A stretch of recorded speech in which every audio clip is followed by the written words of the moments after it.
Pat to tell you about looking at them damn scarlets? Now you keep your eyes on down yonder and not at them damn hussies. We ain't got but 4 hours to get this shine to Tupelo, so step on it. Blood-sucking hillbillies. What can you do with blood-sucking hillbillies? The concept of the film was brought together on 3 kind of strictly raised brothers who run into these scarlets.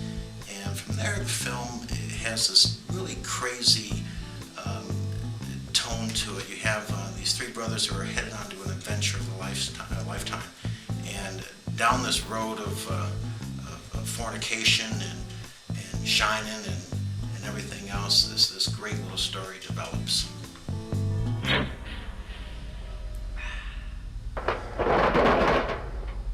Uh-oh, Billy Joe.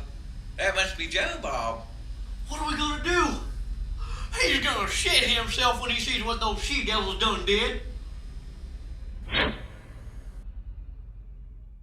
Bloodsucking Hillbillies, I think, would have to be Aftershock Productions' most progressive project to date. Without giving the story away too much, it's kind of a horror comedy where you have this setting of 1930 period Mississippi kind of blues Delta feel to it.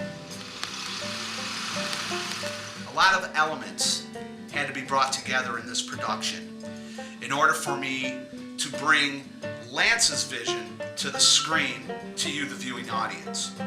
It was rather daunting. We're dealing with all kinds of elements. One, a period piece taking place during the Depression era during the Mississippi Delta. So there was a lot of costume, a lot of different locations that had to be scouted.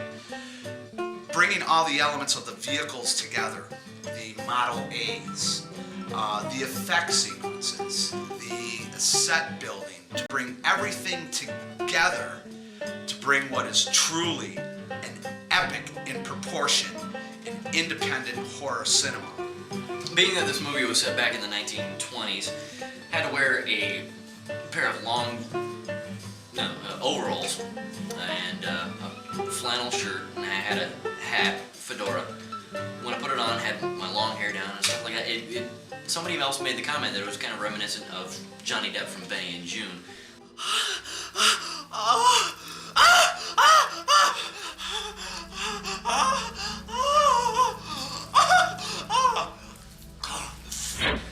We have these 3 brothers who are kind of like the 3 Stooges who meet old brother Where Art Thou.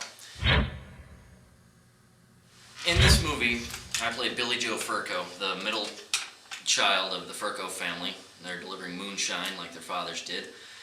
And I see Billy Joe as more of the middle child. He's not quite as into the business as his oldest brother and not as out of it as his youngest brother. Well, if you ain't gonna turn me into one of them bloodsuckers, then what you gonna do with me? Joe Bob in Blood-Sucking Hillbillies. Many a day on the set, Lance put me in a headlock trying to bring the character forward. Working with Carl Beatty and Seth Trim, both dynamic actors in their own right, bringing my character out. One day on the set, it finally hit me. How do I sell Joe Bob? It was easy. A cross between Popeye the Sailor and Moe from the 3 Stooges. And that nailed it. Crapper, well, I read the script and it was something I'd never heard of before. Rich Circle is the crap man. It's just absolutely bizarre, beyond explanation. Who is this weird dude? Who is this? He's got such a loud mouth. He's obnoxious as hell. Holy moly! It's about time!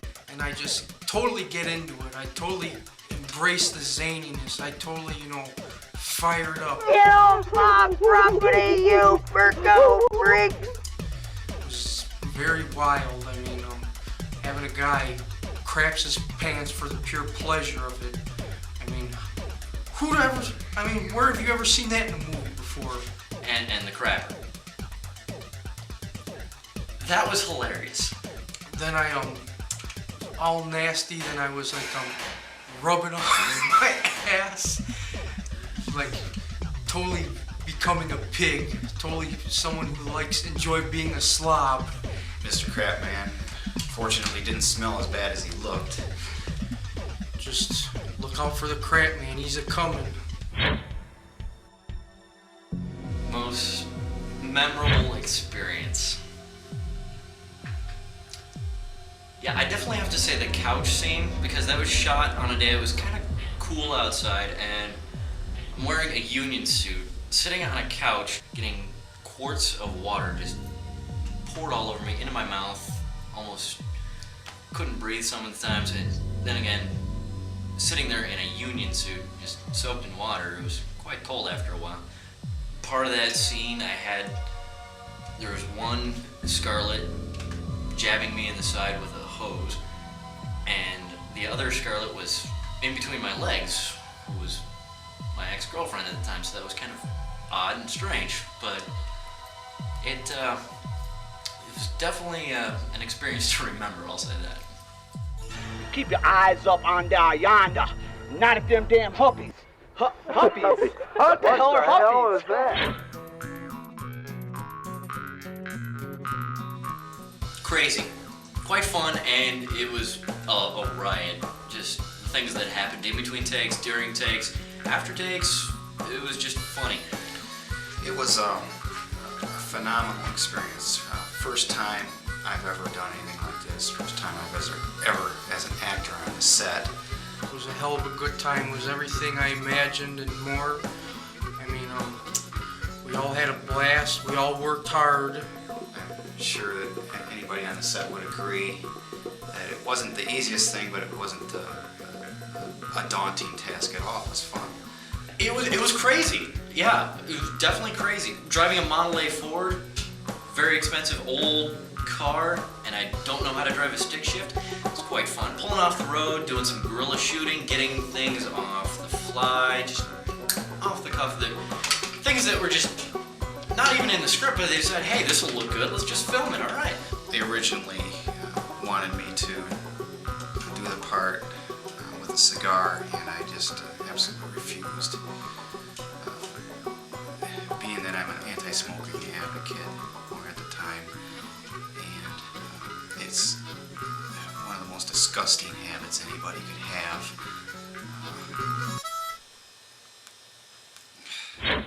Oh, will you two boys just shut on up? I'm trying to think. On editing, we couldn't be more happier having Dustin Behrens on board. What's really unique working with Dustin, and we work with so many of the great editors, is that Dustin is being a filmmaker and a great storyteller, and somehow he reads not only Doug's position and how he has his take on the film, and as well as my vision on the film. And that's really neat, having someone like that on board, and it makes a difference. And those who know, who ever put a film together or tried to make a film without an editor, you've got nothing but a jigsaw puzzle just laying out on the table, just waiting to be put together. Holy moly, you know. It's about time. Okay, smile.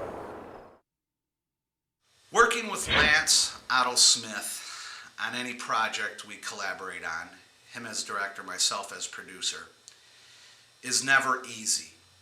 As a producer, I'm always looking for ways to cut the corners, cut the costs, get what we need to have in the can, move forward, deliver a good project. Lance doesn't see it that way. Lance's motto is all the way, no way, or the highway. And for that, I have to thank him because he makes me a better producer. Working with Doug is always a blast. As those who know Doug personally can tell you that it's never a dull moment. But what I like about our collaboration is Doug's one of the best independent producers, quite frankly, not just that I've ever worked with, but he brings so much to the plate, so much to the production. It's really great. To this date, I have to say, with enthusiasm, with merit, that this production of blood-sucking Hillbillies is obviously one of the best films we at Aftershock Productions have ever made. This is our 10th film together, and it's just a great experience working with someone who is in tune with the project and the characters in the film. And he, like I said, he just brings so much to the plate, and it's great to work with him. Blood-sucking Hillbillies. Blood-sucking Hillbillies. Bloodsucking Hillbillies. Aftershock Productions. Aftershock Production. Aftershock Productions' most progressive project to date. An epic in proportion in independent horror cinema. Crazy. Three Stooges meet Oh Brother Where Art Thou? Beyond explanation. The adventure of a lifetime. It's a good film. Here at Aftershock Production, we've enjoyed great success by having our films distributed worldwide. In the Asian markets, the United Kingdom markets, Canada, the United States, from Portland, Oregon to Portland, Maine. Reaching more critical acclaim by making it into the top 10 video releases for the year of 2002. Rue Morgue says Dr. Shock's Tales of Terror is simply one of the best underground horror films of the year. Well, we can't stop there, gorehounds, horror fans. We have to one-up the level. We have to bring it up to a level of expectation that no one has ever achieved. And I think here at Aftershock Productions, we have achieved that goal.